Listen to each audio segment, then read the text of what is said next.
Okay, so I don't do any editing. Okay. So this is how it starts. Like straight away, I start chatting, you start chatting. It's raw, it's unedited. I don't literally. I don't even put up any like pre or post, top and tail, like names and everything. Okay. So I'll do an introduction on the social media post, and when I put it onto my YouTube channel, I'll tell everyone obviously your name and who you are and everything. But most people that will see it will see the post about you anyway. So you don't have to introduce yourself. You can if you want to speak to the camera, but you don't have to. And the other thing is, it's very much why I'm doing it. You asked me just now, like the side gig or what I'm doing.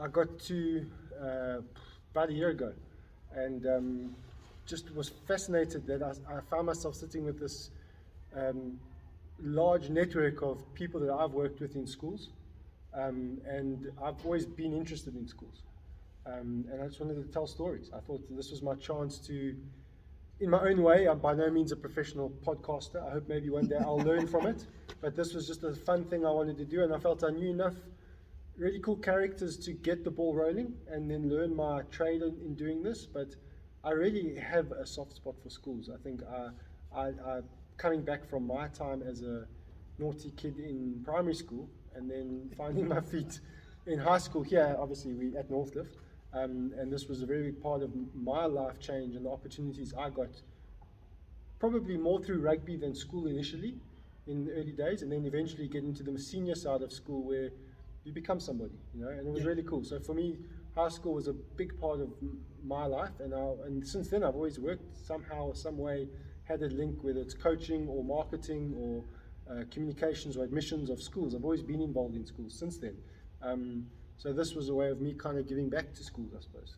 Yeah, that's awesome. Yeah, and you'll see now, I'll if we start chatting by the topic, you must go wild with what you want to say. Obviously, you're not expected to give away crazy things or anything like that. This is not about being controversial. I don't necessarily. If there are controversial stories in the next 10 years, if I do this that long, they come out. But it's not about that. It's more about the stories that make schools special. And why I wanted to also chat to you was, I've been watching you probably for a few years now, since you came to Northcliffe, and I've become really impressed. I think the grade 9 boys that you coach now are, and I mean you were chatting now, how they're ready for tomorrow and all of that. And I have to tip my hat to you. It's impressive. The boys come to my house, one or two of them for school projects, Michael and that, and these guys are impressive. And I think a lot of that comes from rugby, where they get this grounding and they get this. We as adults now get to pass on what helped us. Yeah. And we get and yeah. So for me, it was really cool because I wanted to chat to you. I know you've had more of a tumultuous schooling background from your naughtier days at school to where you are now, and I think it's really cool to see that you're giving back to these boys, and I can see what you're putting into them is paying off. So I want to say well done for that. Yeah, thanks very and then much. just kind of hear it from your side, how where you've been, and you can start with early days, you can start with current. I don't mind. You can if there's anything you want to chat about, let me know and we'll take it from there. Yeah. Thanks for this invite. It's really been, the schools that I've been to has mainly been private schools. Came from an underprivileged background. My folks managed to pay half of my school fees in every private school that I went to. I was really naughty. From Saints, the Ridge, I was lucky I wasn't expelled there. I had a very good headmaster that looked after me. He knew exactly how to deal with me. Managed to get to Michael House. And then I think in grade 9 in my second year, I got the boot. Obviously I was a bit naughty, and if I thought I was right, and that was it, And then then I made my way to St Albans. I think in grade 10, I was in '94, and obviously I was playing first team cricket and first team rugby. I mean, that's probably part of the reason why I had half a scholarship and all of that. People noticed my abilities, and obviously I cocked that up, and then I get expelled out of there. Then I go through to St Martin's, and I think at St Martin's that's where things really kind of picked up. Coming from all the big schools, your Michael House and your St Albans, you had like a 1st to 8th team back in my class. Then I go to St Albans, 1st to 4ths, and then I arrive at St Martin's. You only got 2 teams, a 1st and a 2nd. Yeah. So having those numbers, and then you're kind of going, geez, what's actually happening, and then you realize the guys just actually want to jaw a bit of rugby, and that was it. And for me, I never looked into be a pro. That was never on my cards, So what happened was, I think I got chosen into Craven Week. It was quite a big thing when I realized, yes, there's an opportunity here. I thought, let me see how far I could take it. Okay. I was also good in cricket, played first team cricket as well, and rugby. And I think my first year out of school, I was playing at Witstech, Premier League, and opening bowler. I don't look like an opening bowler anymore, but you're number 5 bat. But the two, rugby and cricket, they both started clashing. So pre-season with the Lions started early, and I tried to fit in both. I got my first contract of 5k a month at 21, and it was like, I think this is where I want to be. And then from there, it's just been it's been an amazing journey. I've had Laurie Mains, Davy Snyman, Hugo van Aas. I've had a couple of guys, just to learn from, and how their background is. And Hugo's still coaching now. I still bump into him. I still call him Coachy.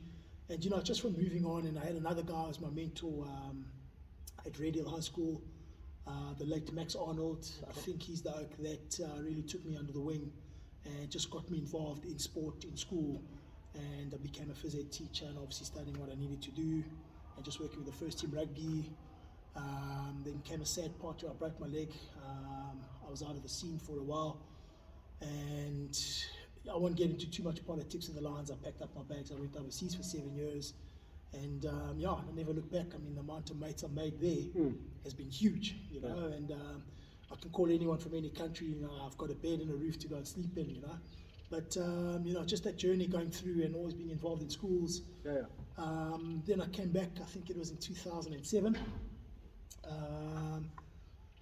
It's just starting again from scratch. I went back to Radial where I started, and then I moved up to St. David's. We did good at St. David's, and I moved to St. Benedict's. I did well there. And then St. David's, I moved, I think, to Randburg. I was a consultant. Okay. And it's just been a nice little journey, and ended up with Darren. I think Darren has been wanting me for a while here in Northcliffe, So the opportunity came, and just working with the lighties has just been special.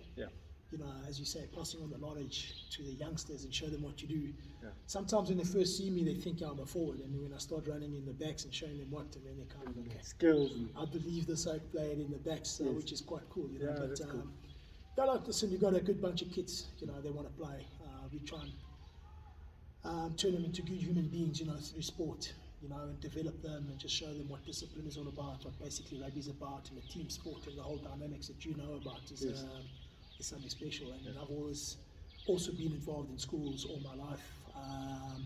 Just never had the opportunity to hit a varsity yet, but I still think school is the key, especially in grade 8 and grade 9, getting kids from different backgrounds into the one, come together, and then building them together to get through into a high school, finishing matric, and seeing the different paths where they go. Especially with the amount of years I've been involved in, I've seen different kids at different varsities, at varsity come cup. back to you. They'll come back, hey coachy, how's it going? And that's quite lekker to have, and then you have a couple of beers with the lads, and they'll tell stories about what happened 20 years ago. You walked into the changing room. Stuff you don't even remember anymore. And you just said to the guys, are you tired? And I'm like, they looked around and like, no, they're not. And then I walked out. So they didn't know what to do then, but then they came out and gave the team a hiding of like 50 points. And they remember those small little things, and that's been special, and I'll always be in it. It's just something special. I just want to see somebody grow and get somewhere, and help them along to get to where they need to, and then obviously being in a professional setup on how you get there. They need an insight on how to get there, because some of them, they'll come in and then a brand new environment, they've come from a disadvantage, they don't know how to handle it, it just becomes too much pressure, and the kids crack, and then that type of vibe. So just to say, hey, listen, I've been there, I've done it, this is how you do it. Graft hard, you'll get there, and just do your best and see what happens, So I had a couple of kids, and like, sir, I don't know, they're all worried about Craven Week. I'm like, listen, if you don't make Craven Week, it doesn't really matter, you'll make it 2 years later. It just takes one coach to find a kid playing touch on the field, and being at the right place at the right time, and the coach is like, I like this lighty, they have a word, where do you go? No, nothing. Listen, we've got an opportunity at this varsity, do you want to come? Blah, blah, blah. And, things just take off from there, It doesn't have to be, I have to play Craven Week, and then I'm going to get into SC schools, and it does help. But especially guys from Northcliffe, we've never heard of, but now we're starting to represent. And obviously with the Northcliffe way of doing things, from under 14 right through to first team, we've got a great structured team. It works. We're all on the same page. We're all trying to achieve the same goal. And we just make life easier for Darren and Tinas and Neil at the top, just to make sure that all the basics have been done at under 14, 15 and 16. By the time they have them, they don't want to be touching up on teaching a kid this, you just get straight into your pattern and you take it from there. So yeah, I'm happy to help, and it's always great. I know you're an old boy here, played a couple of squash games together. But, I've tried, you've smashed me every time. Listen, I think I'm getting a bit smarter, 130 kilos on the squash court. Just got to stand in the one position and make sure that control the court. I've got to do the running. So that's been it, and it's been a great journey. I think there's still a lot to come. Still early days, 45 at the moment, so I don't feel it at all. I still feel. So you were born also 77? Yeah, I'm a 77 baby. As well. That's, I thought you were the same year as me. Okay, so you also did you finish school 95? Yeah, I finished in 96. I stayed a year back. Did the post-matric type? No, not even. No. So when I got expelled out of Saints in Standard 4, end of Standard 4, I went and redid Standard 4 at the Ridge. Oh, okay. So that was when you went to the Ridge? Yes, the headmaster took me under the wing and just to set me up nicely for high school. And otherwise I would have matriculated in 95, but 96 I matriculated. Okay, so it's the same thing. So that was one of the things I wanted to chat to you about, was you were then really part of the first round of players of colour or kids of colour going through this change in South Africa in sport, which was, I mean, obviously I've chatted with Bobes about this and a few of my other mates that I've grown up with after school that you get to know. I mean, that must have been quite interesting time, for you. And you probably came across people that treated you like shit, or you always get that. You always get that, and that. So it was. I always found what was so frustrating about that time for us was, you'd have these talented players like yourself that were legitimately talented enough to go the whole way, and weren't treated or weren't the coaching structures at the time didn't know how to manage them. Like you find, and you mentioned just now, you spoke just now something about also your role in, like, once boys make it to a point, you can give them advice on what to do. Even, 2009, 2010, when I was working at Jeppy, what we found so fascinating, what I found fascinating was we'd go and get these players that come from, say, Mpumalanga or KZN or somewhere else, and then you think you're doing the service by bringing them to Jeppy, and you're going to put them in they're good enough to be in the first team, and you're bringing them up, but you don't realize the gap you've left where you took them from. So they came from Mpumalanga, from a small town where they're the hero.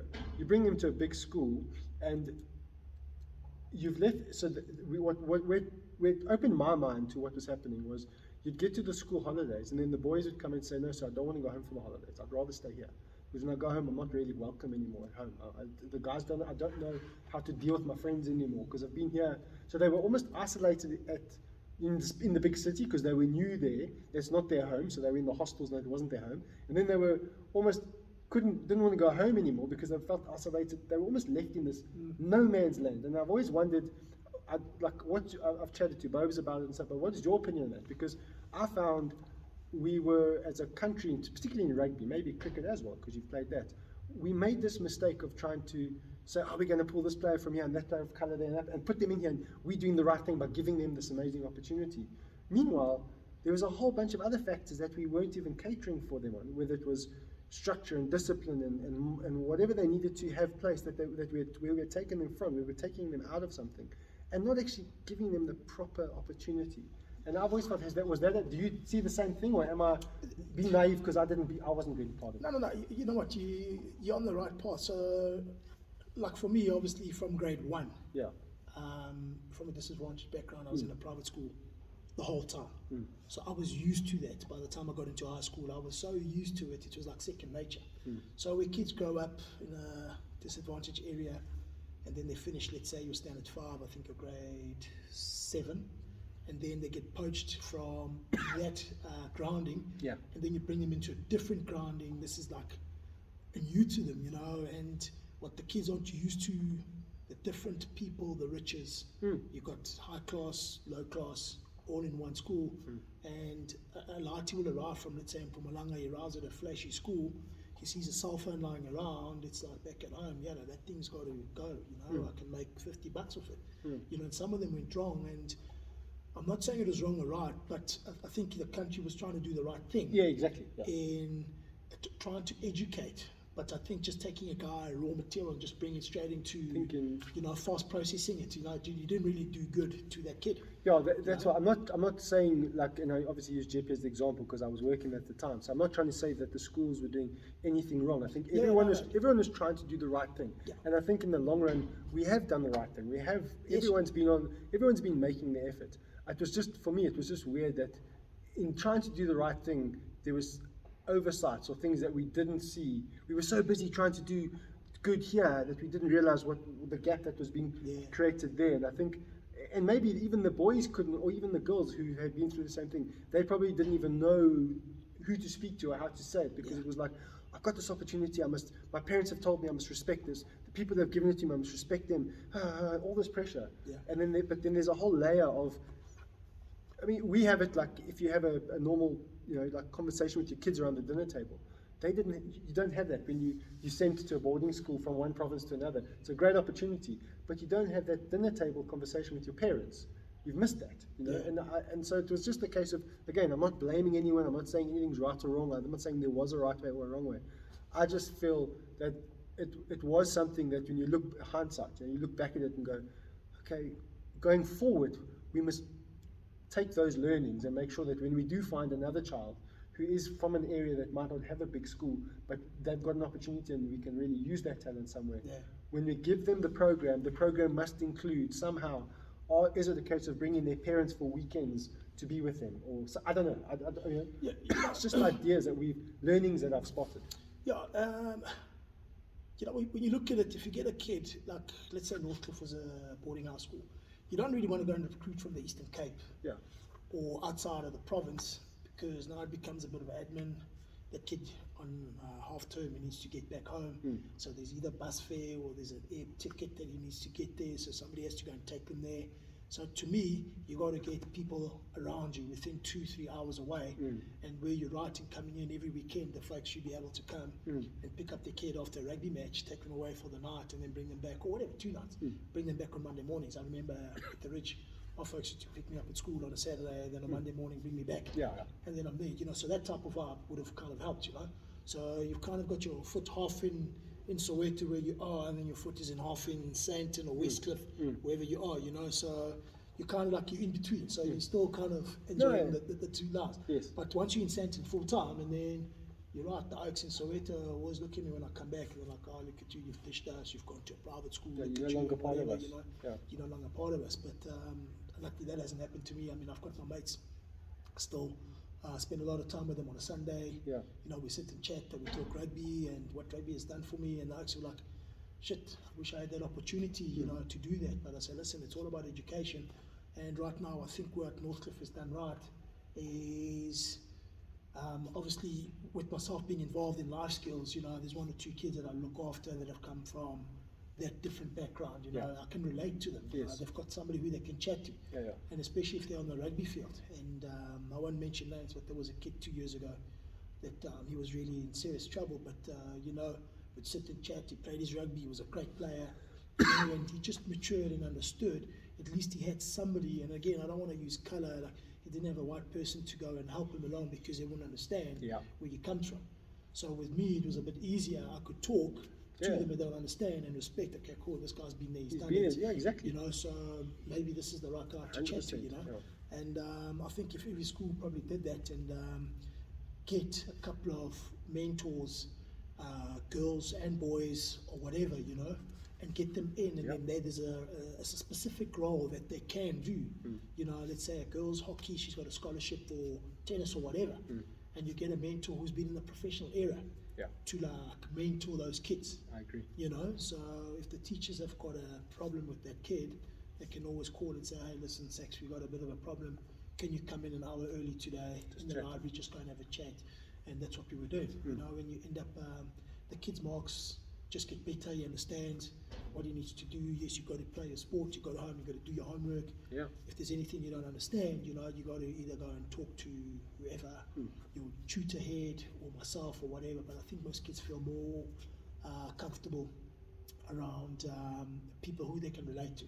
Yeah, exactly. And I think you've hit the nail on the head. I think there's cases where a child going through something, whether it be like from Soweto or wherever, there's no ways I could ever grasp, how I might give them something out of a textbook or something like, something, okay, this is the process you should follow, or that's how you think. But, I couldn't offer advice because I don't have the, and I think you're right. I think you need to have people that have had the experience and been through it, and because that's a big part of schooling. I feel there's the academic side to schooling, to get your marks, to get to varsity, or if that's where you're going, or to get your matric, for example. But then there's the schooling side. And the schooling side is done on the field. The schooling side is done in that one-on-one conversation in the library, like you said. That schooling side you learn in and around your academic syllabus. You don't learn it from your academic syllabus. You sit down and you've been prescribed to by a teacher. What's what? Very few teachers engage with you like you would in the library, like the example you gave. And that part of schooling is so critical because that's where the character of the child is built. I mean, I think you probably went through a similar thing. I was a relatively naughty primary school kid. I was also quite obnoxious and arrogant, and I was pulled up in front of, I've told the story before, I was pulled up in front of the whole school by the deputy headmaster and to make as an example, to say this kid's he'll never get through high school. They made me stand up in front of the whole school and said, this child won't make it through high school. And it was, I could have taken that and rebelled even more, and I took it and I was like, well, screw you, number one. Number two, maybe I'm just looking at myself, because why would he make me the example if, so I've obviously done something wrong, so I better pull up my socks. So I took it that way, and high school was great for me, but I think the fact that schooling of high school, there was the schooling, it wasn't the classroom. The classroom had great teachers and lots of mates and lots of fun in the classroom, but my marks were never spectacular. I think another thing there, to me, you got to have an understanding of kids. So nowadays, you've got some teachers that look at a kid and go, oh, this kid is terrible, he doesn't do homework, he doesn't do this and do that, So for a teacher, you've got to understand the kid that you're teaching, whether it's black or white or whatever. So a kid arrives, I'll give you an example. I was at one school, and there was a kid who used to sleep in my office. Black kid. And, he had issues at home. He wouldn't like to go home. Obviously, dad was sending a few down and coming home and beating a mom, and he didn't want to see all of that. So I looked after the latte, and obviously he'd be sleeping inside the classroom for a certain teacher. And then this teacher would give this guy detention, and I was like, listen, just relax on this kid, let him sleep. When he wakes up, just write down the homework for him, and then just tell him what he needs to do. And again, it's getting to know the kid and the background and what's happening at home and all that. Because once you understand that, then there's a certain way of like dealing with the kid. And once a teacher realized that, okay, cool, let's suss this out and whatever. Because I said to her, listen, if you're going to start giving kids grief every time they come to school, maybe you need to change your career. I'm not saying I'm an expert or anything, but you're here to educate, you're not there to punish. The kids that get punished, those are the ones you need to look at and see, why is this kid getting punished? Like myself, getting expelled all the time, And it takes one teacher to pull you aside and put you under their wing and say, hey, this is the way we need to operate, this, that, and that. And then now you've got a bit of guidance, somebody's looking after you, and then, you start, okay, cool, okay, thank you, sir, and you become a better human being. I mean, I remember at break at the Ridge, on the intercom, Sax Chirwa, headmaster's office at break. Geez, and I'm thinking, what have I done now? And like the whole school has heard this. So now, anyway, you arrive there, you're sitting outside. I'm expecting to take 6. I don't know what I did. And then I'd sit and have a cup of tea and some scones, and we'd chat the whole break, because as I'd be running right. Oh, so he was trying to smack somebody or whatever. He put it in there to prevent you from getting into mischief. Yeah. That's clever. So he did that, and I tell the lads, I'm having a cup of coffee and tea with the headmaster in his office, China, That's clever thinking. Why are you so special? And so obviously he had a way of dealing with me, and because of him doing that, I actually calmed down on my naughtiness, I was like, okay, there's somebody that really likes me and shows attention, and this morning the gritty stuff, and then you end up just pulling your socks, as you say, and then you go the right track. And then arriving at my class, obviously you bump into somebody else who doesn't know where you come from and whatever. then all the old habits came back again, and listen, I'll rebel against anyone. If I think I'm right, I'm right. I'm No, gonna go no, through I with know it, that. you know. But yeah, like as I say, that's the way he wrote me in, and I'm not saying that every headmaster should be like that. Obviously, you've got to find your own way And per of kid. dealing with the kids. Yeah, You know? yeah, no, I So agree. otherwise, you're going to be spending lots of money on teas and biscuits. Yeah. You know, for all the kids. And time. But I think that's a novel way, like you say. I think you were lucky that, well, maybe not lucky, but what was nice is that you had someone who could see something in you, figured out a way to work with you, and made it happen. Yeah. Whatever that might be. In that case, it was the tea and scones. It could have been anything. But it was very clever on their part. And that's the other thing that I find I enjoyed about meeting all these different, and a lot of time it's these characters of school teachers where they, little things like that. They'll see something in you or in the person, and then they'll adapt that to their needs. So they're quite clever like that. I mean, Yeah. one of the nicest and I think one of the greatest guys I've worked with that has this ability to get gold out of kids is Ronald White at Jeppy Boys. Yes, yeah. So Ronald, him and I shared an office for 2 years, doing the marketing and recruitment and all that. And obviously he looked after the scholarship kids, and just to watch a character like that get these boys to treat him like a dad almost, and he treats them like sons, and the way they work and what he gets out of them and how they turn into these gems. Yeah. And I'm sure, like I'm sure there's a lot of schools that have that kind of character. I see you in a similar vein, where I'm watching you with these boys now, and I'm seeing these young boys in a way also. They becoming these young men because of probably like you say, you're almost mentoring them. Yes, you're their rugby coach, and yes, you're a teacher but that they're seeing you differently. They're not seeing you just as someone they've got to fear who's going to mark their history paper. They're seeing you as someone they can come to, and I think that's so important. You don't only have to have those type of people in the school. You want to mix between Yes, yeah. the mentor and the academic and the school teacher, because you can disagree. I don't know. I mean, No, it's more for me. It's the kids will my rugby kids will probably see me not every day. Yeah. So we train on like Monday, Wednesday, Friday. So I'm not here full time at the school from like 7 o'clock till end of school. Okay. You know, so they see me in patches. You know, and that time we see each other. Okay. We spend a bit of time with it. And again, you know, sometimes you get sick and tired of seeing the same person over and over and over and over. Yeah. You know, so a bit of a break here and there kind of gives the kid a bit of relief, just to how do I put it, to express himself. Yeah, yeah. Yeah. I'm there watching him all the time. You Yeah, know? exactly. So anything bad happens, I'll find out. And like he failed his test or something, so I put him aside and said, "How did your test go today?" And then he'd be like, "Oh, geez, sir knows something." Yeah, "Oh, they sir, know you know. Oh, geez, this and that happened. Okay, cool. Yeah, no, well, listen, you got to speak to somebody. Okay, you didn't get home in time. That happened. You know, you can make a phone call or send a message, like this has happened, and then we can send the message through to a teacher. So in the morning, she's prepared for you, and then sit you aside and let the rest of the class write the test, not being treated separately, but being looked after. Dealing with the situation. Yeah, dealing with the Yeah. situation, and no one needs to know about it.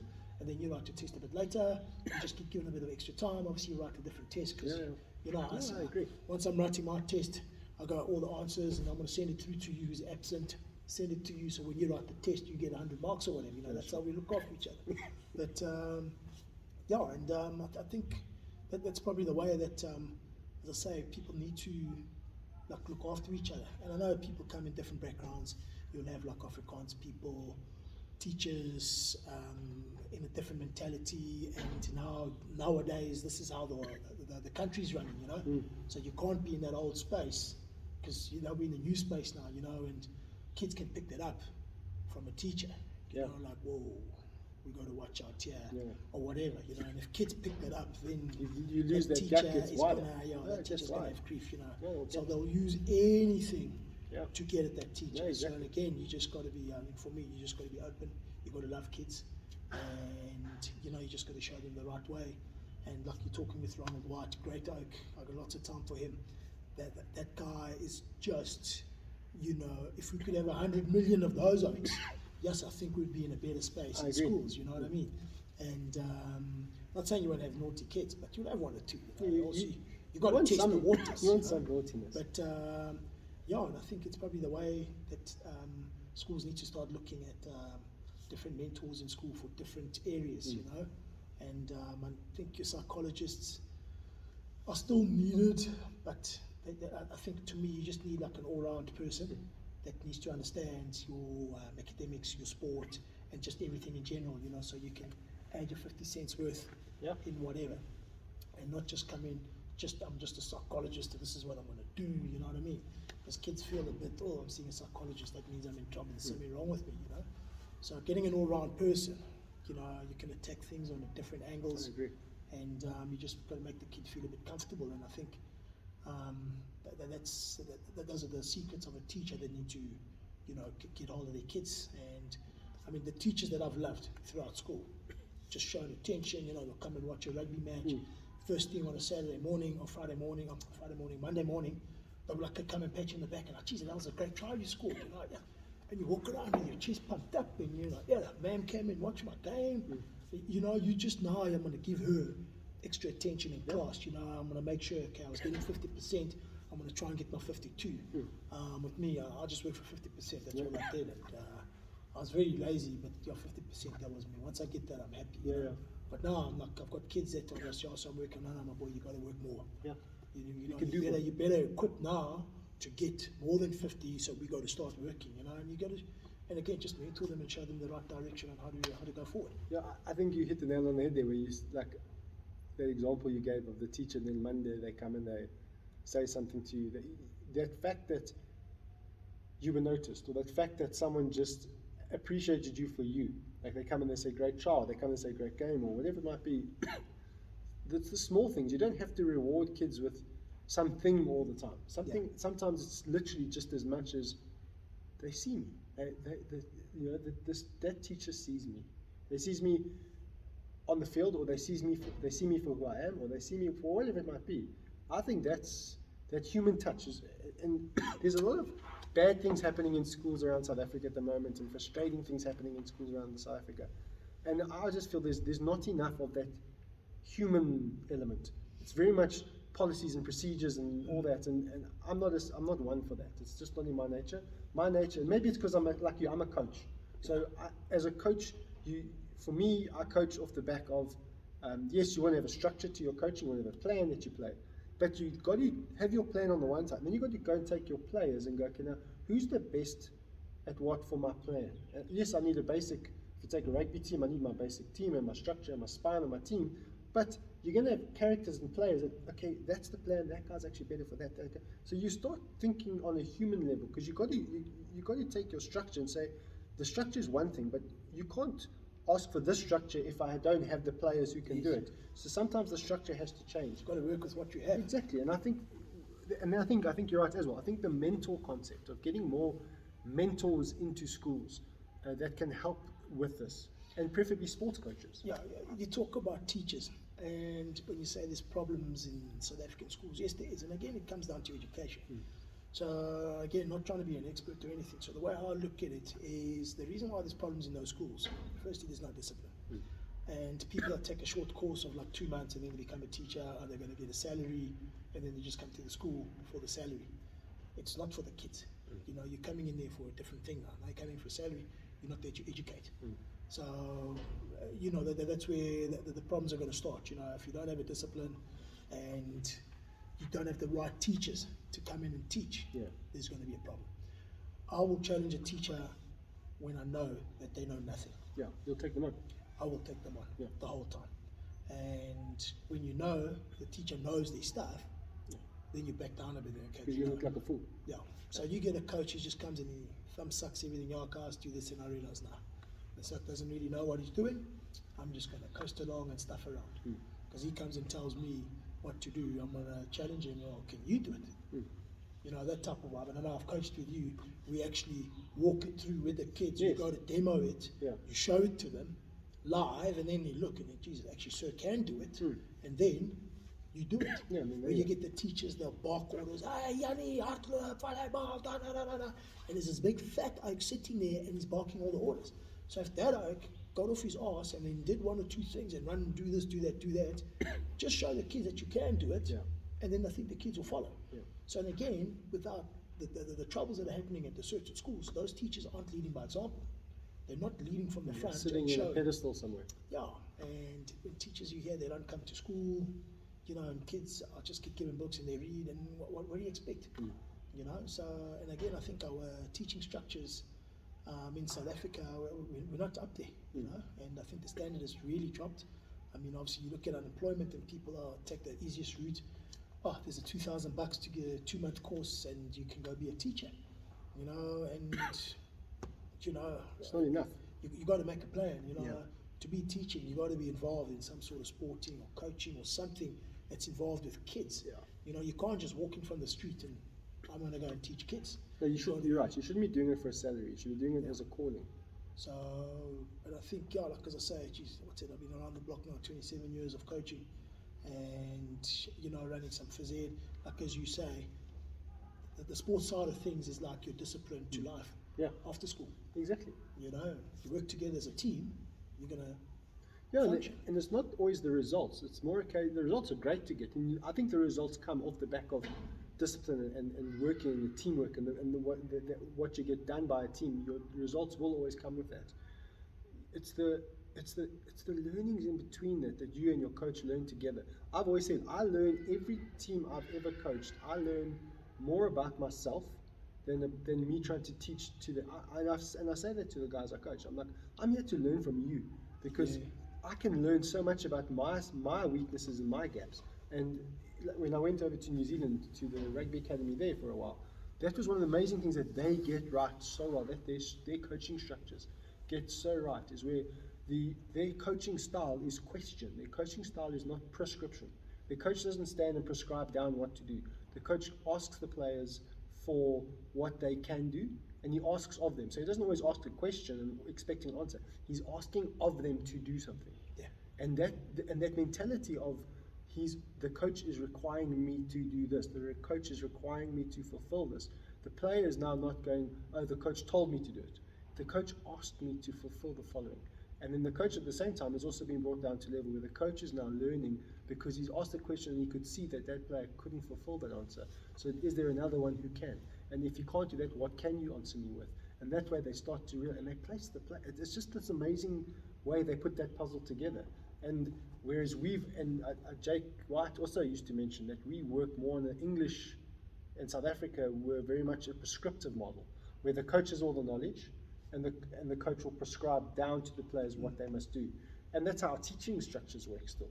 The teachers have all the knowledge, supposedly, and the kids must come to the classroom, shut up and listen and be taught. And you're right, I don't think that's the way schooling works anymore.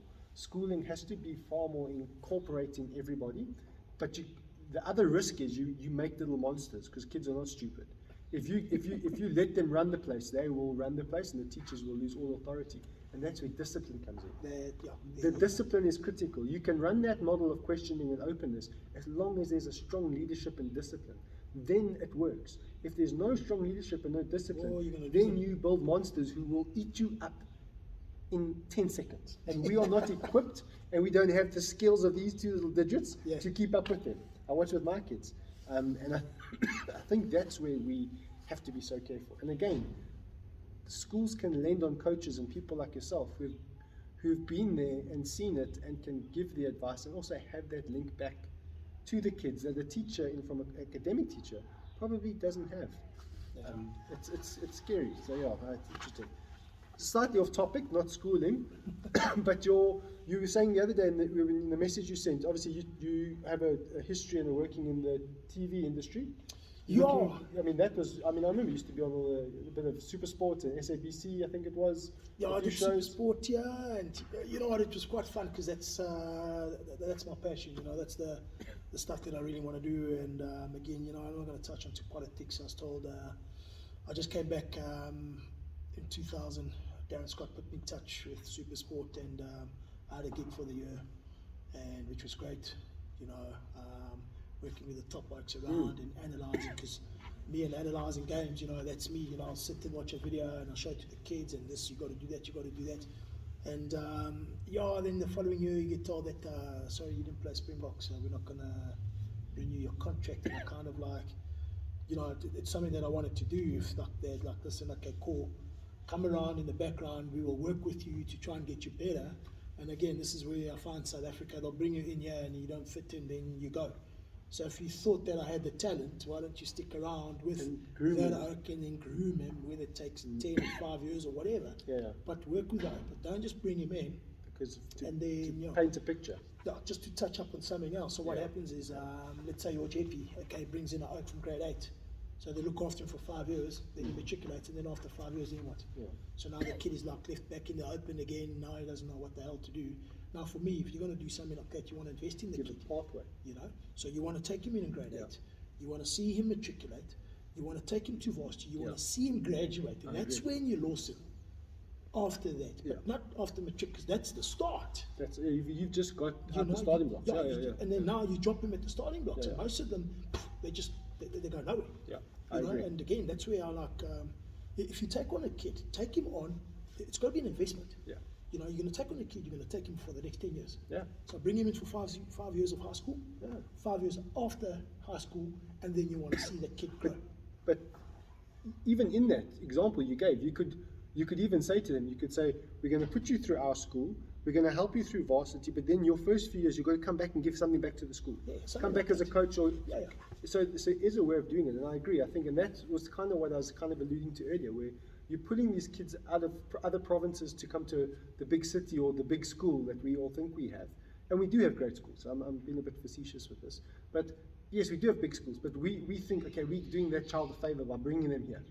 We're leaving a gap there. We bring them there for 5 years, and then okay, we can tick the box that we had a player of color and we produced this Craven Reed player. We do. Oh, great! We can pat ourselves on the back. Well done. Good job for you. Kid leaves, and now what? He must go back to where he came from. No one wants him there anymore.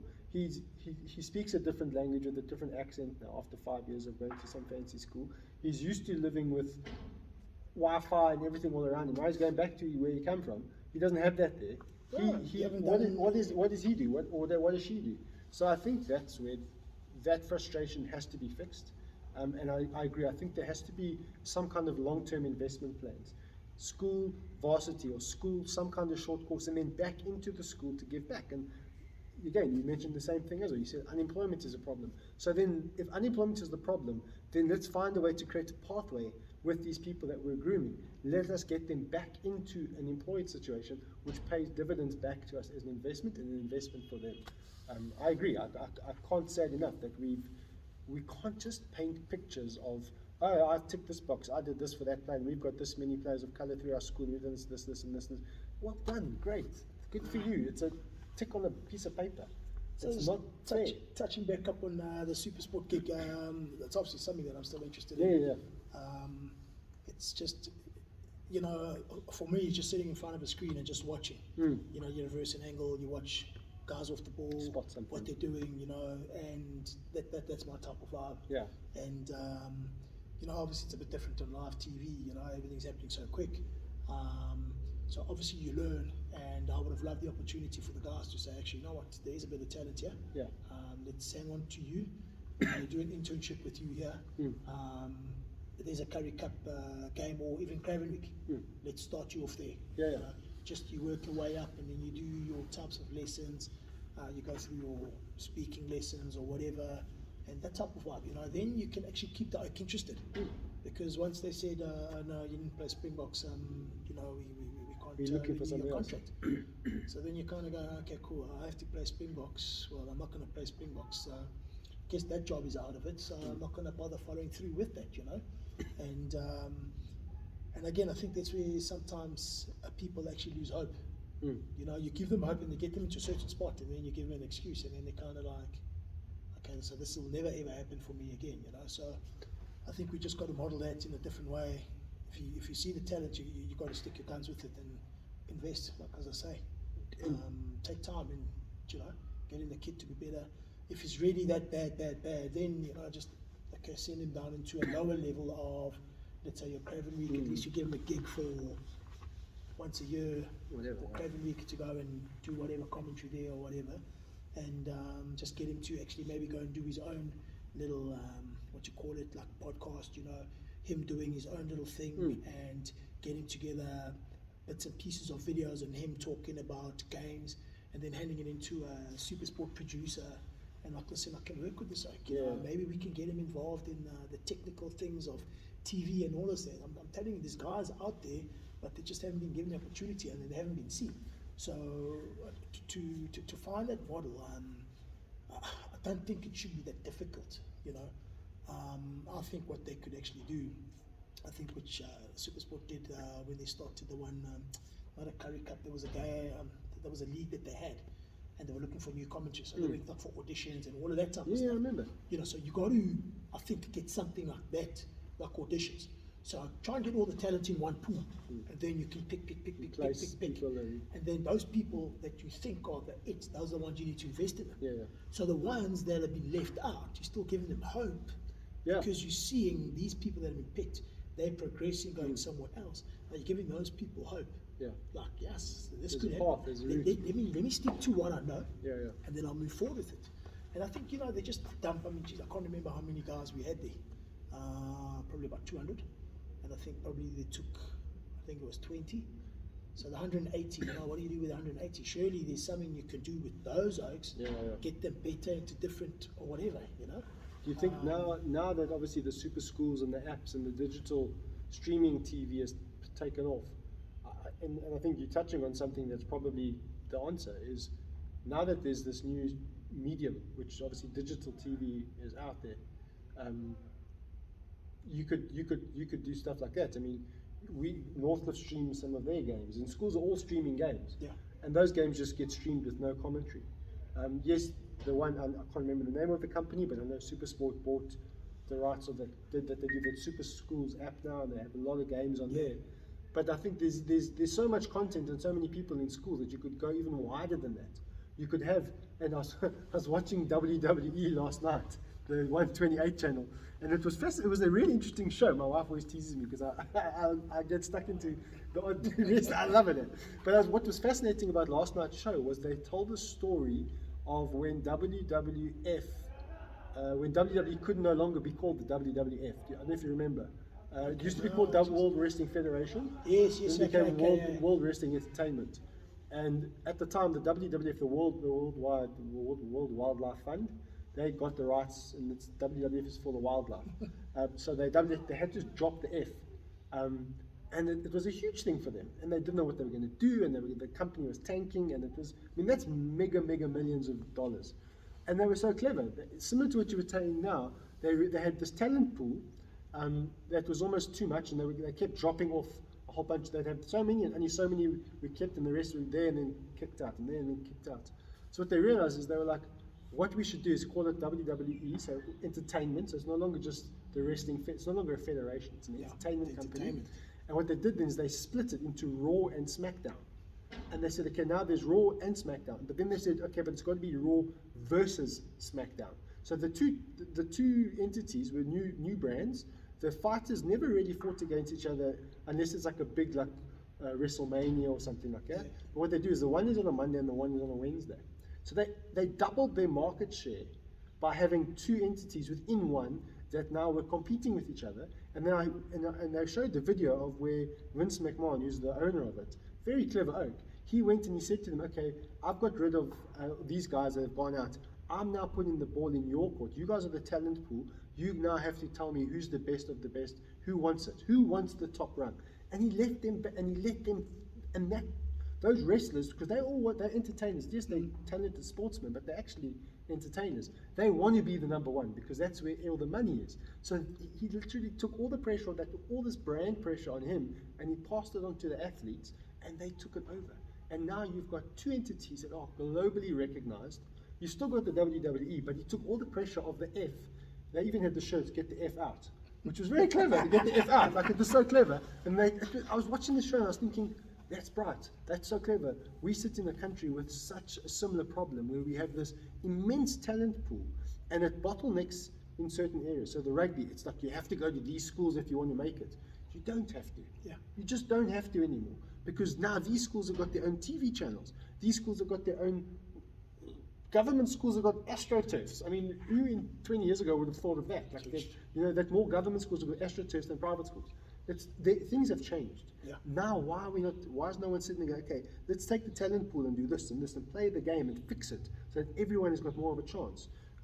So again, if you're in academia, maybe you sit inside the staff rooms and you don't see it that way, and that's fair. But I think that the educators who are sports minded or who come from a background similar to ours see it differently, see it commercially, and then they're going, guys, you know, this. And I think that the super sport thing, the example you gave in your history there, there's also, you know, this new type of television, like this type of example. I mean, it's like a simple device. Look at it. It's like a simple device. I don't own a studio. The sound might not be perfect yet. I'll invest in that as we go. But it's like, it's a case of a little frame and a thing to hold it, and you press play and you go. You know, stuff like this also starts small. Like you say, you're going to get bigger. I believe you will get bigger. Yeah. Somebody will click onto your YouTube channel or whatever, like, actually, I like this Sax talent. Yeah. This is what he does. Right. We get given a script. Okay, cool. We're going to pay you so much. Grab this. Go to wherever. Go and do A, B, and C and whatever. Bring everything together. Yeah. Then we give it to the professionals to edit and do everything and put 100%. it back together. So I think this is a great start here for you. You know, if you don't mind, because I also want to be involved. But yeah, no, I think it's the way to go. You know, so I think if you can, for me to like advertise yourself to like your technical companies that this is the type of stuff you'd like doing, and you put a couple of DVDs together, videos and whatever. You know, you send like 5. I don't like to be a top DJ. Sorry, I'm off the topic. To be a top DJ, to go and audition for, let's say, 5FM. You got to play a gig. For, You got like, to do some work, eh? 5 minutes gig of a mix, and you send your CV in, your CD with your name on it, Yep. and then they actually listen to the mix, and then they, oh, geez, like this. Yep. This is the X number. Okay, cool. Let's get hold of him. Let's actually give him the proper text. Maybe it might be his mate doing it. Right, they put you in there. Right, give us a 3-minute mix, and then you give it chick, and then the guys see, this psych knows what he's doing. We want to employ the psych. So nowadays, this is kind of a way of sending your CV out, and it just needs giving that example of the kid playing touch somewhere, and some coach is at the right place at the right time, spots him. I like that kid. Yeah. Same, whoever's watching this or gonna watch it, you know, they're like, geez, there's talent there. Let's grab that oak. Yeah. This is what we need to do with him, and then guide you the right way. They want you to, and then now you start an employment thing, and more people. I think the kids nowadays, they know these gadgets. Geez, they should be getting jobs like this. Yeah. You know, me, I gotta, how do you turn this off and on? But in saying that, I think also, and why I want to meet and do these chats with like yourself and that is that I see the opportunity as well. So I hope that also, you know, schools or people that get to watch this, and as it grows, hopefully, they see that they see your passion, they see what you're doing. And yes, you here at my old school, I'm on the governing body here. This is a big part of my life. But you might find that other schools come to you and say, hey, we see what you're doing at that school. Can you come and help us with this? And it doesn't have to be a full-time gig. Yeah. You could be consulting. You could be mentoring other schools and other kids. And that's another big part of what I want to do. I want to ensure that the people that have helped me and I've worked with and have either inspired me or worked with me or given me an opportunity get the same thing back. Because I have this genuine feeling that we don't have enough money in our schooling. So yes, we can't pay the big bucks.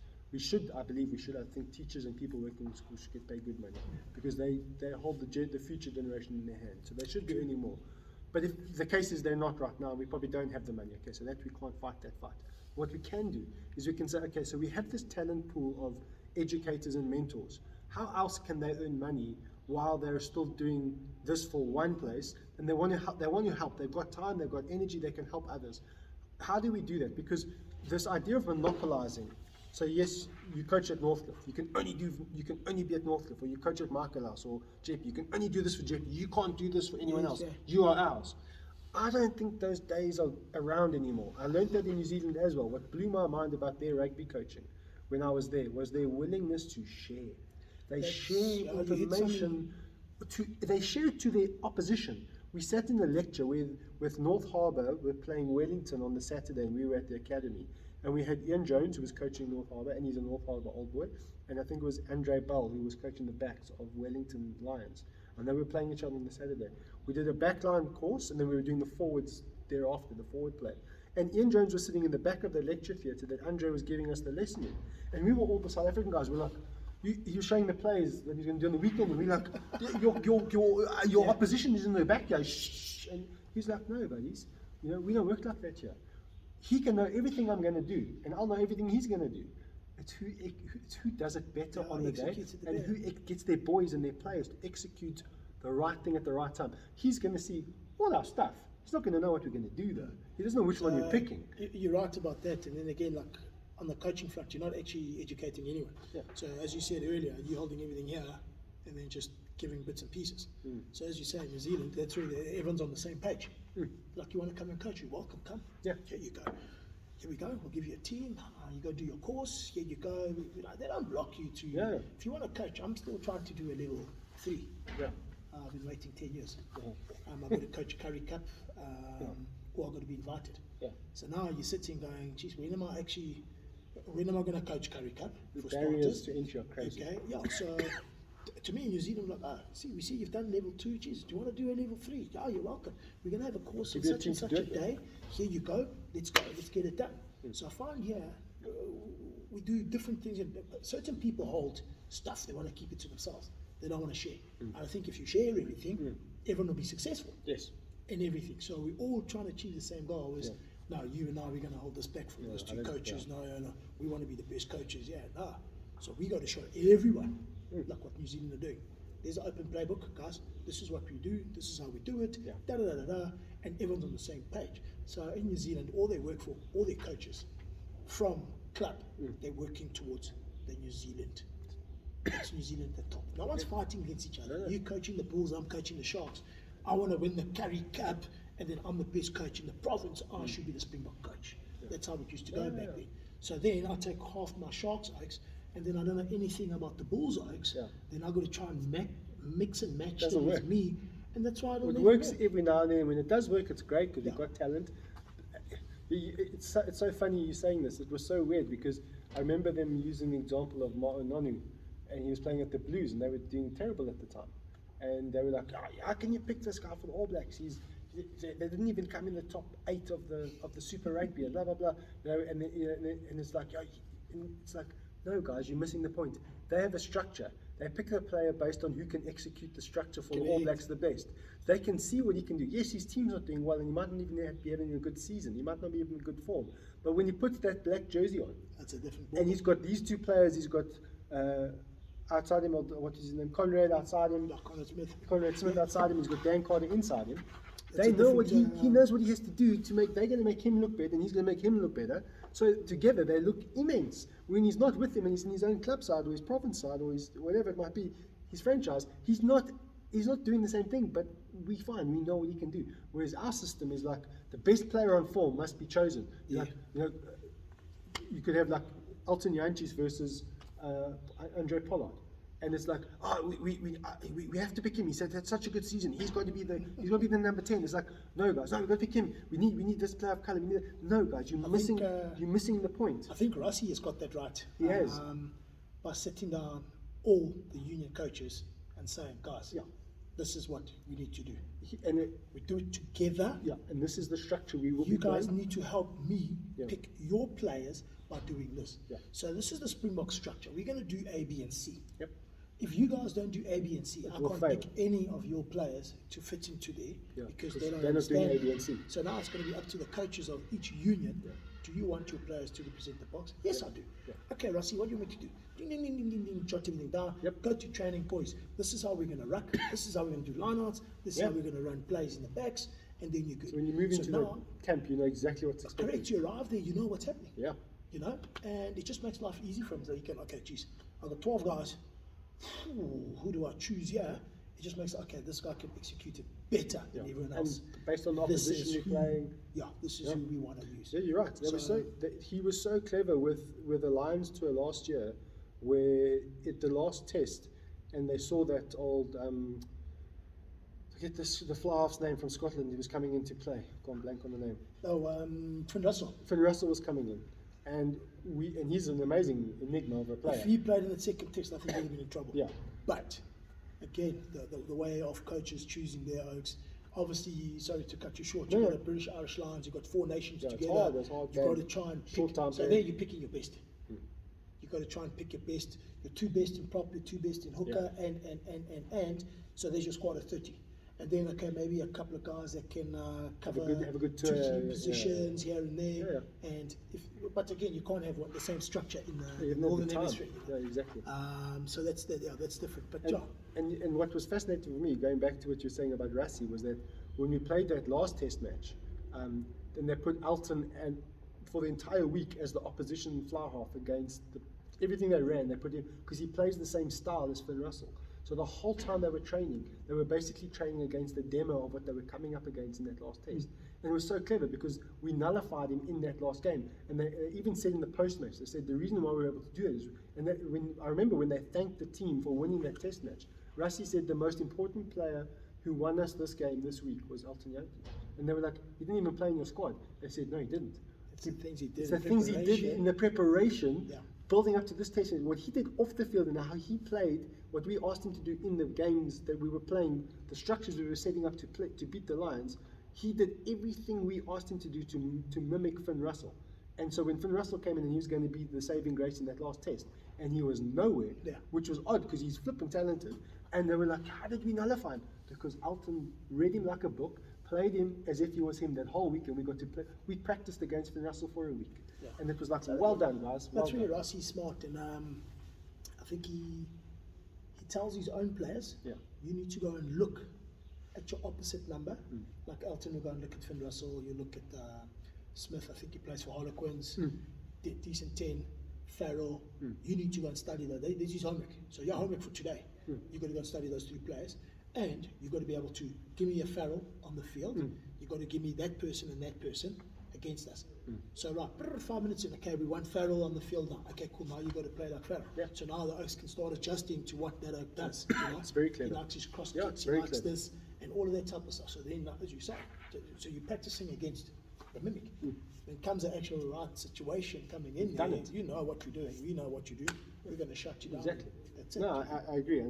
And again, the value of a coach, that's like a school book, basically. It's like a school scenario.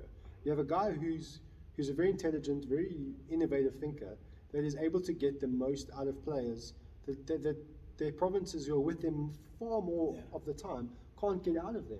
And bringing it back to the school scenario, that's where coaches, whether it's a netball coach or a hockey coach or a rugby coach or a tennis coach, there's so many people out there in South Africa that can add value to these kids' lives that shouldn't just be the guys that they see for half an hour in one PT lesson or 2 hours on the sports field after school.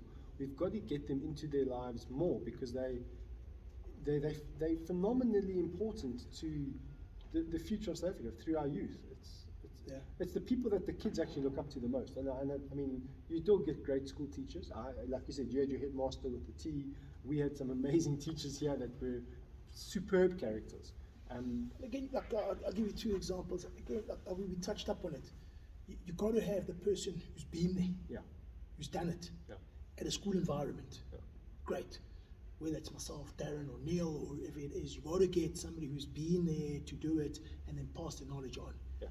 And what's great for me, I'm a big Bok fan, mate. When we were down in the dips, I was still there. So when Rassie was the best Oak you can choose, he's been there, he's done it, he's played, he's got test caps under his belt. So he knows what he's talking about. You know, you don't get just an assistant coach. Just comes, okay, we're going to do this, and you know what, that badge means nothing to that Oak, you know what I mean? It's just been handed. So if you've done it, you've sweated, you've done everything you can, you know, you've gone through it, then that's Oak I respect. And Rassie, he's done it all. You know, he's been there, he's done it. So whatever he says in the change room, Oak will sit there and go, I believe everything you say because I know you've done it. And not an Oak is just coming in there, whatever. Like again, like going back to school, I'm going to challenge it. So what have you done? Okay, you're my coach now. What exactly have you done? Did you play provincial? No, I haven't. Club? No, I haven't. Okay, cool. Why must I listen to you? No, it's important stories. And again, you'll get guys like a Jake, I mean, that knows his stuff. I mean, when he was doing that analysing, exactly. I mean, that guy studied the 2007, try that Donnie Rousseau saved in the corner. They actually had a practice run through it. So we had some Dutchman sitting in the back We were at Cares and we did the Jake White course. So it's questions and answers, and the guy, Jake, just want to ask a question. Did you really train that situation of Donnie tackling the Aki in the corner? Because I don't think you can train it. Jake was quite calm. He was like, no problem. He tells his camera guy, go back to the training session and whatever, Paris or whatever it was, some stadium, go to the training session we had on that day and just play that. Okay, you said, yeah, okay, watch number this. 8 crossing. So you put the whole thing, you watch, Donnie gets up off the scrum, there's a tackling bag on the 15 on the far corner by the try line. His job was to get there. Hits there. They come back, they reset, they play phases. He gets up, he goes and hits there. And he always pause, and but at this stage, I was under the table going, Embarrassed. "Gee." I cringed for the okay. And yeah, that answered his question. Jake didn't have to say much, he just showed him it. That's where Jake is good at, video analysis and all Yeah, that. no, exactly. But he trains everything to a situation, and yes, you get it right. You just follow what he's just said. Yeah. But I mean, you can see what he's doing with the Bulls. 100%. He's. I mean, I got to. When I was at varsity, he was at the Lions, and then when I was at Nike, he was with the under-20s, and then he took over the box as we were finishing up with Nike and the Springboks. So obviously I got my time, and I get on really well with Jake, and I enjoy learning from him. He helps us out with shadow ball, the rugby stuff we do. So he's phenomenal. And what I find fascinating about him is, like you say, the studious nature of how he does everything, and how he analyzes things where no one else is seeing it the way he's seeing it. That has always been what's fascinated me. He'll see something that was in front of everybody's eyes, but why did no one else see it? I still believe, so to cut you short, he should be involved in some way. I think he does communicate with Rassie. I'm sure he does. Yeah. The two of them are He's very just clever. something else. Yeah. And I think Rassie's actually, sorry, not Rassie, Jake, he's actually blooding youngsters for Rassie. Yeah, I wouldn't be surprised. And you know, I mean, you look at the Bulls' talent right now. Yes, but Yeah. I I think also you look how clever, like what he's done with Madosh Tamwe. So Madosh had a sparkling start with the Lions, great contract to the Sharks, and just maybe also because he came off the back of Mapimpi, and he was probably, everyone was expecting him to just be another one, and he's not the same player, but he didn't get to where he should have been. So And there's then your all the- mentorship again from Yes. a coach. Where You can't just expect him to be this. You've done and you've dusted. got to keep working on it. No, that's it. You've got to and keep you'll working. take that. He sees talent in kids, and you Yeah. say, right, that's what I want you to do, Yeah. and you're done. So it's given that like hope. Imagine the Dosh Tammer, like, after the shot, so okay, cool, that's the end of my plan. He got given a lifeline. Yeah. If I get called in by Jake now, says you're going to lose 100 kilos, yes, I'm in the gym fucking now. I'm going now, Chana. You know what I mean? But you just know, if he spotted you, Chana, that if he spotted you, that's spotted just, something. you are 50% there. Yeah. So Yeah. you just got to listen to the other 50 that he wants. Yeah. Then you're in Yeah. the mix. And you take Madosh now, and I'm watching him. I'm seeing another Mapimpi. Like it's like another guy who you get him the ball and he scores. Yeah. I mean, we are so blessed. And again, you probably also find, from a schooling perspective, and the role that these schools have played. Mapimpi, I probably don't know enough to make a fair comment. I think he had quite a rough and a hard you did. upbringing. He came from EP Kings.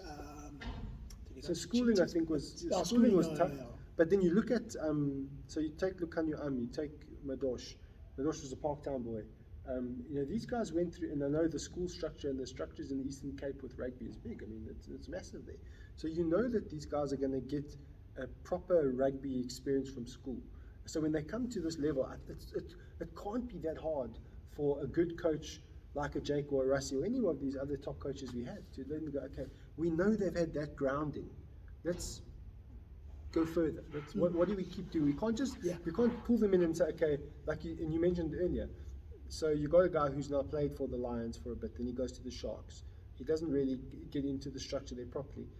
You can't afford to throw that away. That's like getting a guy through high school, and then, like we spoke about earlier, we just dump him after high school. It's like, no, once you've got him to that level, your investment is not to get him to be scoring tries at Currie Cup. Your investment is to see if we can get this guy to be scoring tries in World Cup finals. And that's how we make him. And when he gets to that level, how do we make him into a businessman? And how do we make him into a brand? Yeah. And that's all part of profession. And not everyone can get to that level. But, so, I mean, 2% of schoolboys will become a professional rugby player. 2% of those players will become a Springbok. And 2% of those guys will become a brand. So it's such small numbers. So touching up on investment. So I don't think we're doing enough with SA Rugby to looking after our Xbox. Yeah. You know, so okay, you finish playing Springboks. What do we Become a commentator. So, that's what they really offer. Okay, no, that's fine. Okay, let's at least still looking at giving back into the game. Yeah. I mean, James, the late James, they should have James Small. They should have. I mean, he was coaching at Pirates. I believe he was an amazing coach. I believe he was really good. It was just he wasn't at Picker as well. You know what I mean? So the oak was good. I think SA Rugby didn't help him grow further. Yes, he had Picker. They lost the final to Ikeys in the last minute. Where the Lighty should have kicked the ball into touch, tried to drop goal, and then they ran it from the 22, you know, and stuff like that, you know. It's investing after. Yes, he got into the Springboks, he's finishing the Springboks. Now what do we do with him? Yeah. Do you know what I mean? So for me, they're like, you might have him, like, you have an alignment camp, get him involved for the week. You know, he can go around to different provinces for the week and help out with the wings. This is what's needed, international. You know, we can find something to get Oaks there. You finish boxing, and then it's just out the window, and then that's the end of the program. You know what I mean? So we haven't really done him favors. We respect Oak; he's our hero, but then we haven't really looked after him. No, you know what I I mean? think there's a lot of examples like Chester as well. I mean, you know, okay, yeah, he was coaching at the sevens. Varsity Shield, he had sevens, but yeah, we need him in our country to go and help out somewhere. You know. And now we've lost both of them. Yeah, so I It's just sad. don't feel we do enough for our ex-Springboks, you know what I mean? And that can come into, like as I say, to every union, spends a week there at the union helping out. And again, you use the New Zealand example, when you look at these ex-players of theirs that are all coaching. They've mounted like Tony Browns and the guys that are all coaching, and there's a lot of them now in Japan, the pro sides. They're in Australia. The Australian teams have got Brad Thorne is coaching the Reds, and they're playing amazing. So they've all on this. They've got this amazing player structure, and they've got an amazing coaching structure. So they groom coaches. We don't groom coaches here. We don't give. It's everything is monopolized. We don't groom anyone, and that's so frustrating. The reason why we don't want to groom, not to groom coaches, we in South Africa most guys don't really want to coach because of the politics. Maybe this whole quota thing, you get told, you got to choose so many of this. You know what I mean? Then you kind of loses because you want to pick the best. You know what I mean? So I think that is the only reason I can think of it. Maybe I might be wrong, but there's something that needs to be done. You know what I mean? And you've got to give guys the confidence to be able to coach in South Africa, whether he's coaching South Africa or not. You know, you got to give them the confidence, and politics shouldn't play anything in who gets chosen and whatever. You know, and I think getting back into my days, the reason why I went to Ireland to go and play there. I know I was a quota in the line setup. I know that. You know, my heroes in 1995 World Cup. I'm in grade 11, and I'm looking at my Rugby World Cup heroes: Henny LaRue, Jampie Mulder, Johan Roux, you know, Kobus Visa, Hannes Stradum. 2 years later, I'm playing Vodacom Cup with them. Yeah. You know, they were my heroes back then, and now all of a sudden, you know, I'm there. You know, it's not even like maybe 5 years later, like 2 years later. 2 years later, you know, I'm there with them, and I know why I was chosen. And yeah, I'm a quota. Okay, cool. I came from a disadvantaged background, but all my life I spent at private schools. So I don't know how you explain that. And I try to say to my mates, well, most of them know. Anyway, they were like, yes, you know, white as oak, I know, but it was just in a different skin color type of one, you know. But it's just stuff like that. And yeah, it wasn't like you've been chosen as a quota. So I played my games, and I was like, I can't really. I mean, I was jamming at Pirates, but when you go into the provincial setup, and I'm like kind of, you don't really want to be there. You know what I mean? So I packed my bags, I went overseas, and I didn't look back. And you played rugby in Ireland? Yeah, I played rugby in Ireland. I was in Cork, Dublin, and Tipperary, Jolt, and planning now in December for 2 weeks to go see my mates. It's just going to be one big piss up going there. And school, you didn't work in any schools or anything? I did. You did? Yeah, I did. I worked in a couple of schools and obviously a club. Yeah. So, yeah, I was the youth development officer at in Munster. So I had the under 19 provincial side there, under 18, sorry. And again, it's a passion. I want to coach at the provincial setup at a Curry Cup under 19, under 20. I just don't know what to do, but I'll keep coaching. Yeah, you must. Yeah. You must. I think, and I can. If anyone ever sees this or that, I have to say that they must come and watch you, and not so much you. Watch me play. Yeah, watch you play if they have to. And I'm happy to be your opposition on the squash court if you want to look good. But the reality is, watch the boys. See how the boys are responding to you. See how the boys are acting because of you. That's what you want, because that's how you're going to get. If you get to a higher level, if you get to a level where you're coaching a Springbok or a good professional team, it's man management. It's not making the player play better. It's not about them being a better team structure. The structure can be as best as you want. Again, like in New Zealand, the structure is as good as they can get. Everyone knows the same structure. So it's not the structure that's going to win the game. It's the man management on the day. Who wants it more? Who's willing to run that much harder, that much further, do that much more? That is where a good coach gets that out of a player. A good coach isn't the guy who can come up with the best structure. A good coach is the guy who can get the player to perform at 102%, not at 100%. And that's what we want. And again, I think that's where you must just keep sticking to that, because I think I'm looking at these kids, and I had a theory before I came back into coaching this year. I was like, I don't know if I want the grade 8s or grade 9s, the under 15s or the under 14s, because they're going to have had 2 years of no rugby because of COVID. So they won't, not that I said I must want to work with them, because they won't have had rugby, so it's nice to work with guys who haven't played, because you can try and give them the passion and the energy. That's the one side. But I thought they're going to be so unruly and they're going to be so badly disciplined because they missed their grade 7 year and they missed their grade 8 year. So they haven't had orientation, they haven't had the final year of primary school. They're going to be naughty kids, they're going to be painful kids. I don't want to be stuck with these little brats that think they're everything. And then they come to my house to be with my daughter to do school projects, and they're rugby players, and they greet me like a man, and they stand up, and I came in here when I arrived at school to see you. Michael was sitting there to go out, and also he impressed me when he came to the project with Emma. No end. He was so impressive at our house. I arrived there, and because I know him now, I walk out the door and shout, "Hey Michael, how's it going?" He's like, "Hey sir." I keep walking. He says, "Sir, sir, sir." So I'm like, I turn around. He says, "Sir, I've come to shake your hand." So he made the effort to call me back, because he's obviously coming, maybe it's through you or whoever. He knows there's an adult in the area, and it's a guy that's a fellow coach, or you're calling him sir because he's at the school. I must get up and shake his hand. He was talking with his mates. He could have just, and I would have been more than happy with him, "Hey sir," give a bit of a like a salute, and "How's it going, Michael? Lucky to see you." No, he stopped his conversation with his friend and walked over just so he could shake my hand to greet me properly. And to me, that's the guy you want, who will give you that little bit more. So That's then schooling. again, That's schooling. We'll give, like, let's say a Chippy or a case. That's a discipline thing. Any master walking in, You expect it stand there. up, hat off, "Hello sir, how you doing?" Yes. With us, here, co-ed school, if you see the discipline, it's mainly the rugby oaks that will stand up and, "Hi sir, how you doing?" The rest of the oaks will like sit around, you walk in, and they're doing their thing. They're not really Nice there. enough. So the disciplined oaks, from the rugby side, the ones that play rugby will be the ones that will actually stand up and greet and do all of that. Yeah. You don't have to tell them to do it, but they just understand. Yeah. This is the right thing to do and whatever. And it's not a tradition. They're not being forced to stand up and Doing greet it. a teacher, but they understand it. They understand the value of because- it. Yeah, on Yeah. how we Yeah, we coach them and how we bring them up on the rugby field. You need to show respect. You need to be, you need to be a good human being in everything you do. Yeah, you can go in and smash a oak, but you can still get up after the game and like tap him on the back and like, "Hey, listen, Yeah. well done." Yeah. And that's it. So whether the oak late tackled you or break your arm and oaks get pissed off, it's like, "I want to hit that oak after the game," that's finished. Yeah.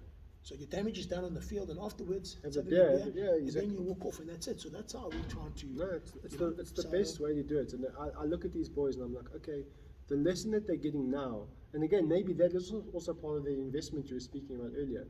When he gets out of school one day and he goes for a job interview, I can tell you now, he's going to dress well, shake everyone's hand, he's going to walk in the room confidently, he's going to have 90% of the work done, because he did it. It became natural. For the values that were instilled in him from the game were carried over into his life, and that is so important. And again, that goes back to the value of the mentoring that they get. It's not a coach sitting on the side shouting at them, expecting them to be the best You team. talk about the kids in grade 8 and grade 9. I love that age group, 8 and 9 and Yeah. 10.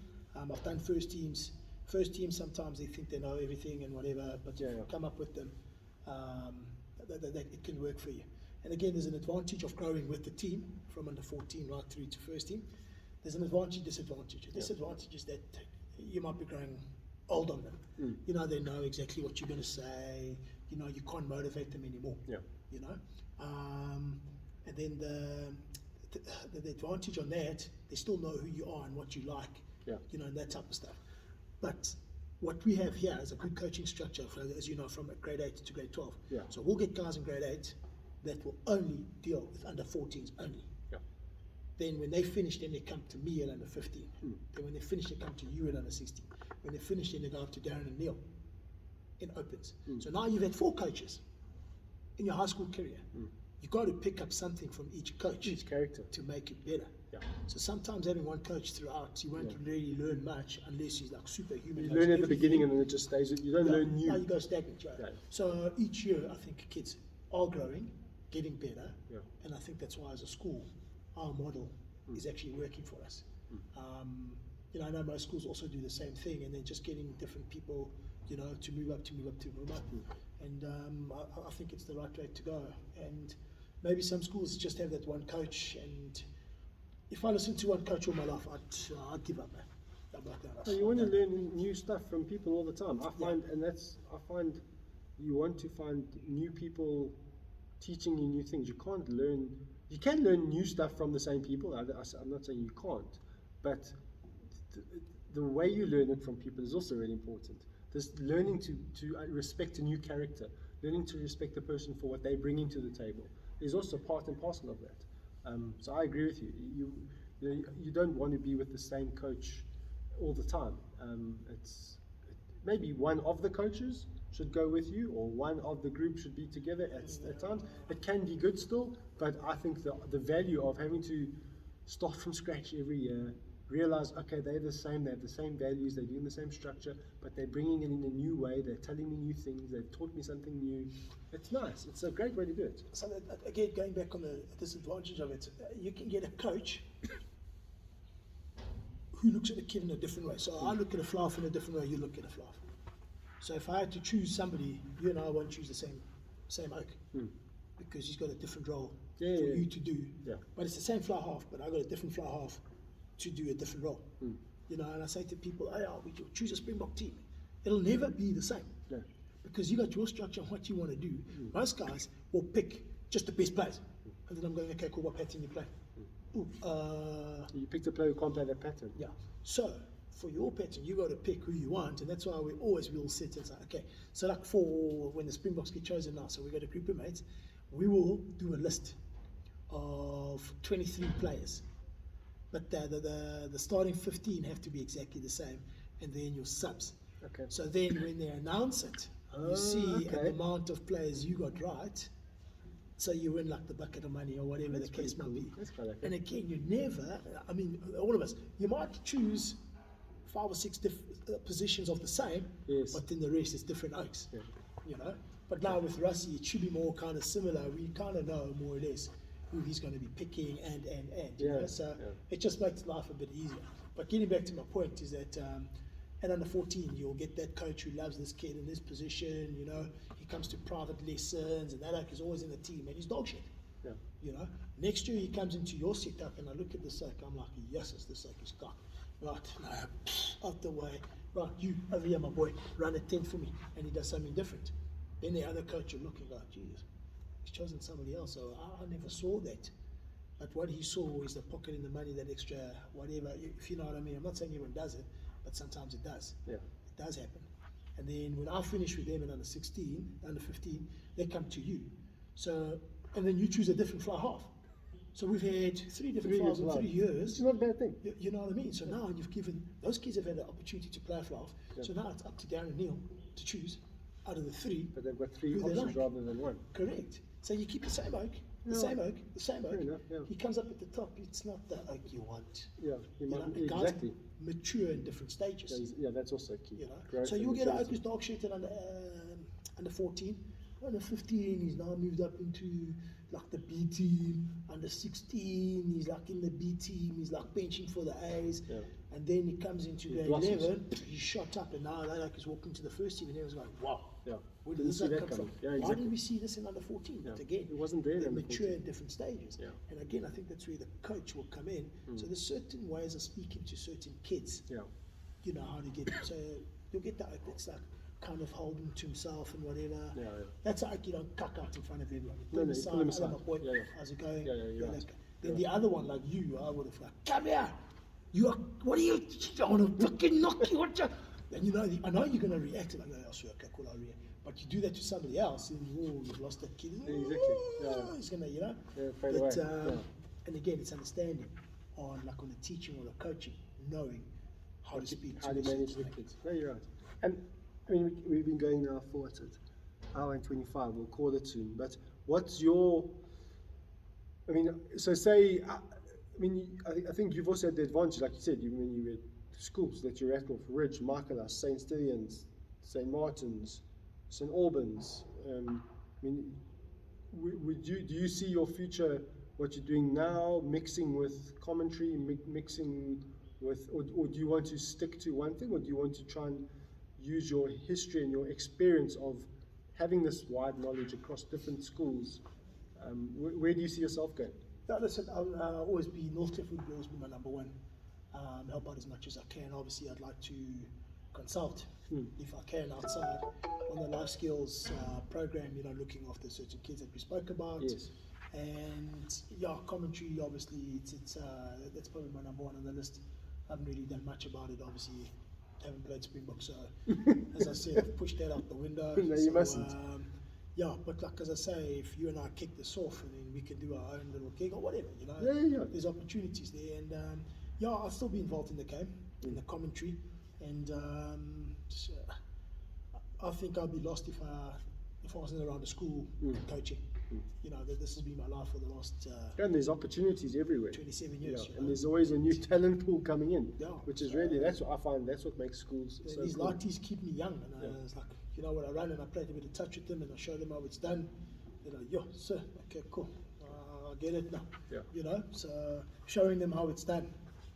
You know, I we've got I the- did that yesterday. It was a bit silly. I ran a bit with the boys, and they very quick to, first they stand offish because now you're running at them, but then the minute they get a gap to tackle you, then they're going to take it. Of course they So I are. got the one tackle, one guy smashed me, and I was like, okay, I wasn't expecting, that's a bit unfair because I didn't even have the ball on me anymore, but now I said, that's fine, next week I'm bringing my boots, and next week we're going to run properly on each other. But what I like about that is that thing where the guys are like standoffish and like, he says actually going to run with us. Okay, he's running, and it's not, you don't look. I'm coming off COVID, so like last week it's gone down. So it was kind of like I said to Starkey, because I'm coaching with Starkey, so I ran for like 2 minutes, if that, and like I stopped and I was like, yes, Gassing it. my lungs are like, I've been playing tennis and squash and all the usual stuff we normally do, but the rugby fitness, because like I had like maybe I had one ruck where I had to like kind of wrestle one of the boys for a bit to get the ball. I Yeah. wrestled him for like 10 seconds. I got him off, threw him down, then the ball, and I ran a bit, and then I had the one where I offloaded turn, and that's where the oak smashed me from the back and tackled me. And then I was like, okay. Then I stood up and I was like, I'm actually out of breath. And that's where I forgot like how much the contact nature of rugby, that like wrestling, I suppose, or MMA, is that man-on-man contact is what takes your energy away. The running in touch rugby is not as bad because it's touch and you can pass it, but the contact, the physical, the wrestling, yeah, getting up off the ground. yeah, see, and- that just takes your wind. And I think I was just my lungs. I mean, I'm feeling fine. We're training again in it, but I hadn't run for the last 2.5 weeks, like through touch rugby or tennis properly or squash. So it was like my first run was like 2.5 minutes on the rugby field. I was like, my lungs are closed. I can't get in. But yeah, I'm similar to to go back to what I asked you. I'm like you.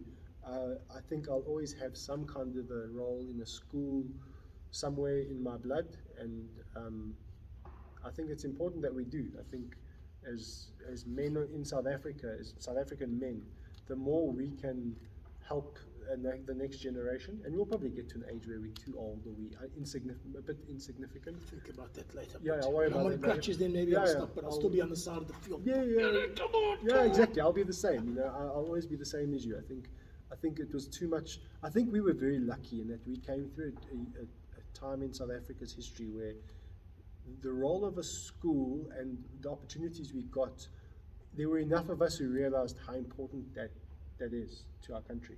And it's really cool to just in your own little way give something back. And like you said right at the beginning, if you can help groom another player or you can help make some kid get to another level, it's a lack of feeling. So from my side, thanks for doing this. I appreciate it. Pleasure, mate. Thanks for what you're doing here as well, because it is noticed. And that I can also say as a governing body member, and you know when we chat briefly, not in serious or formal conversations, but we just catch up with the heads of the school, and it's always lekker to see people respecting what you're doing and paying respect to you and others. And obviously you've mentioned Darren and Neil, and it is noticed.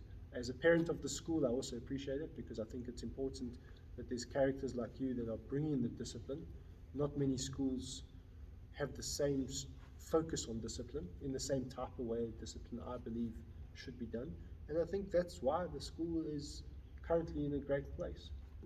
Yeah, so thank you. I mean, as a parent and as a exco member and as a colleague, as a rugby coach and as a mate, thank you. And I think you'll every now and then just take a step back and look at the boys you're producing, because that's the result of what you're doing. So I do appreciate Oh, it. no, jeez. It's passion. That's what Keep it we're up. going to do. Yeah, we'll just keep going. Ciao. No, it's great, but thank you very much. So that's it. That's an hour and 30 minutes just on the dot. Ciao. So I appreciate it, man. Thank you, Saxy. Sweet, my bud.